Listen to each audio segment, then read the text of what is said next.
back to our channel. I am Poonam Chaudhary and in this video we are going to learn about glycolysis. So glycolysis is a process where partial oxidation of glucose takes place. Okay, जो glucose होता है हमारा उसे break करके हम energy बनाते हैं, but इस ग्लाइकोलिसिस में ग्लूकोज का जो ऑक्सीडेशन होता है वो पार्शियल होता है. Okay, so glycolysis, glyco means sugar, lysis means breakdown. It is also called EMP pathway, Embden-Meyerhoff-Parnas pathway. इसे डिस्कवर्ड किया गया था 1930s में. ओके, एग्जैक्ट ईयर नहीं पता, बट इसे 1930s में डिस्कवर्ड किया गया था. ये साइटोप्लाज्म में होता है. इसके लिए ऑक्सीजन की रिक्वायरमेंट नहीं होती, मीन्स ये एनारोबिक रेस्पिरेशन का पार्ट है. Okay, it is universal. ये हर एक ऑर्गेनिज्म में होता है विदाउट एनी एक्सेप्शन. तो जितने भी वर्ल्ड में ऑर्गेनिजम्स हैं ये सब में होगा, इसीलिए ये यूनिवर्सल है. पार्शियल ऑक्सीडेशन होता है ग्लूकोज का. ओके, टोटल इसमें 10 स्टेप्स इन्वॉल्व होते हैं और जितने स्टेप्स होते हैं उन हर स्टेप्स के लिए एंजाइम्स जरूरी होता है. तो ये एंजाइम कंट्रोल्ड रिएक्शन है. अब ग्लाइकोलिसिस के फेजेस कितने होते हैं? 10 स्टेप का ग्लाइकोलिसिस है, उसमें 2 फेजेस होते हैं. पहले के कुछ फेजेस होते हैं जो कि आपका एनर्जी कंज्यूमिंग फेज होता है या प्रिपरेटरी फेज होता है. इसमें एटीपी को कंज्यूम किया जाता है रिएक्शन करवाने के लिए. ओके, यहाँ पर एटीपी का फॉर्मेशन नहीं होता. उसके बाद का जो दूसरा स्टेप होता है वहां पर होते हैं एनर्जी एक्सट्रैक्शन, मींस यहाँ पर जाके एनर्जी बनता है in the form of ATP and NADH2. Okay, तो first, third and 10th step जो होता है वो इरिवर्सिबल है, मींस एक बार बना तो वो वापस से दोबारा नहीं जाएगा. ओके, बाकी के रेस्ट ऑफ जितने स्टेप्स हैं वो रिवर्सिबल है, मींस आपस में एक्सचेंज हो सकते हैं. Formation of ATP is known as phosphorylation और formation of ATP in the presence of sunlight is known as photophosphorylation, जो कि क्लोरोप्लास्ट के अंदर होता है. अब हम देखेंगे सारे स्टेप्स ऑफ ग्लाइकोलिसिस. ओके, तो ग्लाइकोलिसिस स्टार्ट होता है हमारे ग्लूकोज से. तो हमारे पास एक मॉलिक्यूल है ग्लूकोज का जो कि 6 कार्बन का है. हमारे पास यहाँ पर 6 मॉलिक्यूल के एक ग्लूकोज प्रेजेंट है, इसमें 6 कार्बन के मॉलिक्यूल प्रेजेंट है. ओके, अब इस ग्लूकोज में रिएक्शन किया जाएगा और उसको बनाया जाएगा glucose 6 phosphate. Okay, glucose 6 phosphate, इसका मतलब है कि इस ग्लूकोज में एक फॉस्फेट लाकर ऐड कर दिया जाए. ओके, तो फॉस्फेट इसको इस पहले वाले रिएक्शन को होने के लिए आपके पास एटीपी होना जरूरी है, क्योंकि फॉस्फेट हमें एटीपी से ही तो मिलेगा. तो हमने एटीपी लिया, सेल में पहले से प्रेजेंट है जो एनर्जी एटीपी, उस एटीपी को उठाया, उससे एक फॉस्फेट को हमने लिया, इसको तोड़ दिया एडीपी और इनऑर्गेनिक फॉस्फेट में. ओके, और उस फॉस्फेट को यूज कर लिया हमने इसे बनाने के लिए ग्लूकोज 6 फॉस्फेट. तो ग्लूकोज 6 फॉस्फेट का मतलब है कि जो 6 कार्बन है ना, इसमें एक फॉस्फेट आकर ऐड हो गया. ओके, 6th वाले कार्बन पर. तो इस वाले प्रोसेस के लिए जो एंजाइम की जरूरत है उसे हम बोलते हैं hexokinase.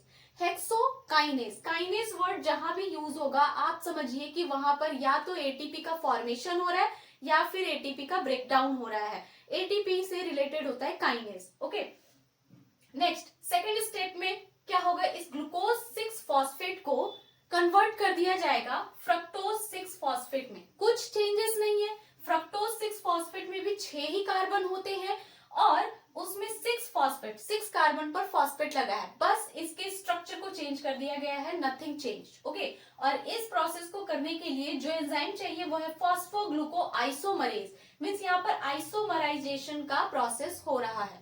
Okay, next third step में क्या होगा, इस फ्रक्टोज 6 फॉस्फेट में एक और फॉस्फेट ऐड किया जाएगा. ओके, यहाँ पर तो क्या बनेगा, फ्रक्टोज 1,6 बिस फॉस्फेट. पहले से हमारे 6 कार्बन पर फॉस्फेट प्रेजेंट था. अब हम एक और कार्बन कहाँ, अब एक और फॉस्फेट हम कहाँ लगा देंगे, फर्स्ट कार्बन पर. मतलब अगर ये है 1 2 3 4 5 6 कार्बन का ये हमारे पास फ्रक्टोज है, तो एक तो फॉस्फेट यहाँ 6 वाले पर लगा हुआ था, अब हमने कहाँ ऐड कर दिया, फर्स्ट वाले के साथ. ओके, तो अब इसका नाम क्या हो गया हमारे पास, फ्रक्टोज 1,6 बिस फॉस्फेट. अब इस फॉस्फेट को भी हमने कहां से लाया, एटीपी से. जो पहले से हमारे पास सेल में एटीपी प्रेजेंट था, उस एटीपी को हमने ब्रेक किया, वहां से एक फॉस्फेट को यूज कर लिया और एडीपी और इनऑर्गेनिक फॉस्फेट को तोड़ के बाहर निकाल लिया. ओके, अब इसके लिए हमें जो चाहिए फॉस्फोफ्रक्टोकाइनेज, इसे हम पीएफके भी कहते हैं. पीएफके ये रेट लिमिटिंग फैक्टर है. अगर यहाँ पर एटीपी की अबंडेंस नहीं हुई, एटीपी नहीं हुआ, तो ये रिएक्शन नहीं होगा, फर्स्ट वाला भी स्टेप नहीं होगा, क्योंकि एटीपी जरूरी है. एटीपी नहीं हुआ तो ये रिएक्शन नहीं होगा, स्टॉप हो जाएगा ग्लाइकोलिसिस वहीं पर। ओके, तो यहाँ पर हमारा ये बना फ्रक्टोज 1,6 बिसफॉस्फेट।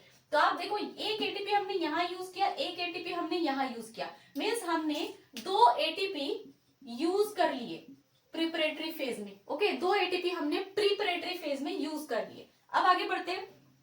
अब इस फ्रक्टोज 1,6 बिसफॉस्फेट को ब्रेक किया जाएगा। अब यहाँ पर क्लीवेज का प्रोसेस होगा। अब ये 6 कार्बन का है, इसको ब्रेक करके हम 3,3 के 2 मॉलिक्यूल बनाएंगे। 3 कार्बन के 2 मॉलिक्यूल बनाएंगे। तो यहाँ पर क्लीवेज होगा इसका और टूट के ये बनाएगा फॉस्फोग्लिसरल्डिहाइड, या फिर इसी को हम बोलते हैं ग्लिसरल्डिहाइड 3 फॉस्फेट। ओके, ये एक मॉलिक्यूल बनेगा, दूसरा बनेगा डिहाइड्रोक्सी एसीटोन 3 फॉस्फेट, ये दोनों बनेंगे। ओके, और इस प्रोसेस को, इस क्लीवेज को करने के लिए जो एंजाइम चाहिए वो है हमारा एल्डोलेज। तो एल्डोलेज एंजाइम आता है, इस फ्रक्टोज 1,6 बिसफॉस्फेट को ब्रेक करता है और ये 2 मॉलिक्यूल हमें देता है।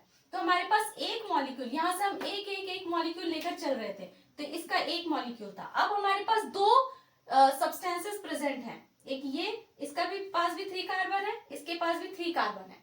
ये दोनों क्या होते हैं, आपस में आइसोमराइज हो सकते हैं। तो यहाँ पर हम एक आइसोमरेज नाम का एंजाइम लाएंगे और इस आइसोमरेज से इन दोनों को आइसोमराइजेशन कर देंगे। मीन्स ये इसमें कन्वर्ट हो सकता है, ये इसमें कन्वर्ट हो सकता है। तो हमने क्या किया, इस डिहाइड्रोक्सी एसीटोन 3 फॉस्फेट को कन्वर्ट कर दिया ग्लिसरल्डिहाइड 3 फॉस्फेट में। ओके, तो अब हमारे पास ग्लिसरल्डिहाइड के कितने मॉलिक्यूल हो गए, 2 मॉलिक्यूल्स, क्योंकि एक तो ये पहले से था, हमने इसको भी इसमें एक्सचेंज कन्वर्ट कर दिया और इसको भी हम लेकर चलेंगे। तो हमारे पास 2 मॉलिक्यूल हैं ग्लिसरल्डिहाइड 3 फॉस्फेट के। ओके, यहां तक समझ में आया। नेक्स्ट, अब हम 2 ग्लिसरल्डिहाइड 3 फॉस्फेट को लेकर आगे बढ़ेंगे। 2 मॉलिक्यूल है। अब यहाँ पर क्या होगा, ग्लिसरल्डिहाइड 3 फॉस्फेट पे एक एंजाइम एक्ट करेगा और जिसका नाम है ग्लिसरल्डिहाइड फॉस्फेट डिहाइड्रोजिनेज। डिहाइड्रोजिनेज आकर वर्क करेगा इस पे और इसको कन्वर्ट कर देगा 1,3 बिसफॉस्फोग्लिसरेट में। और जब यहां से ये बनेगा तो वहां पर हमारे पास प्रोडक्शन होगा 2 NADH2 का। ठीक है, एक ग्लिसरल्डिहाइड से एक NADH2 बनेगा, तो हमारे पास 2 ग्लिसरल्डिहाइड 3 फॉस्फेट के मॉलिक्यूल है, इसलिए 2 NADH2 के मॉलिक्यूल हमें मिलेंगे। और NADH2 क्या होता है, ये भी एनर्जी है, बट डायरेक्ट एटीपी नहीं बनता, इसे हम कन्वर्ट करेंगे एटीपी में वापस जाकर बाद में EDS में। ओके, तो यहाँ पर 1,3 बिसफॉस्फोग्लिसरेट है हमारे पास। अब इस 1,3 बिसफॉस्फोग्लिसरेट में से एक फॉस्फेट हम निकालेंगे, मतलब यहाँ पर एक एटीपी का फॉर्मेशन होगा।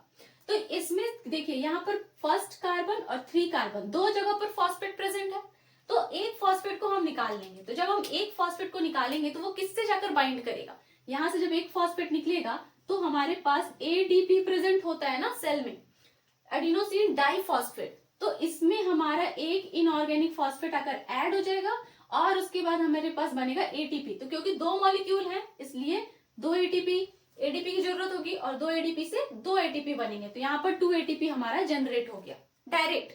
ठीक है, सबस्ट्रेट लेवल ऑफ फॉस्फोराइलेशन, यहाँ पर क्या हुआ, phosphorylation, substrate level of phosphorylation, direct ATP बन रहा है। ओके, अब जब हमने एक फॉस्फेट यहाँ से निकाल लिया तो हमारे पास क्या बचा, पहला वाला फॉस्फेट हमने निकाल लिया तो 3 फॉस्फोग्लिसरेट बचा, है ना। तो 3 फॉस्फोग्लिसरेट बचा। अब यहाँ पर देखिए ये जो स्टेप हुआ था उसके लिए कौन सा एंजाइम चाहिए, फॉस्फोग्लिसरेट काइनेज। काइनेज वर्ड मैंने बोला था, जहां पर एटीपी टूटेगा या एटीपी बनेगा तो काइनेज वर्ड आएगा। यहाँ पर एटीपी बना है इसलिए काइनेज वर्ड आया है। अब यहाँ पर हो गया 3 फॉस्फोग्लिसरेट, एक फॉस्फेट हमने निकाल लिया। अब इस 3 फॉस्फोग्लिसरेट को आइसोमराइज कर देंगे, मीन्स सेम वही सब कुछ रहेगा, बस स्ट्रक्चर चेंज होगा। तो क्या बन जाएगा, 2 फॉस्फोग्लिसरेट, 2 फॉस्फोग्लिसरेट बनेगा।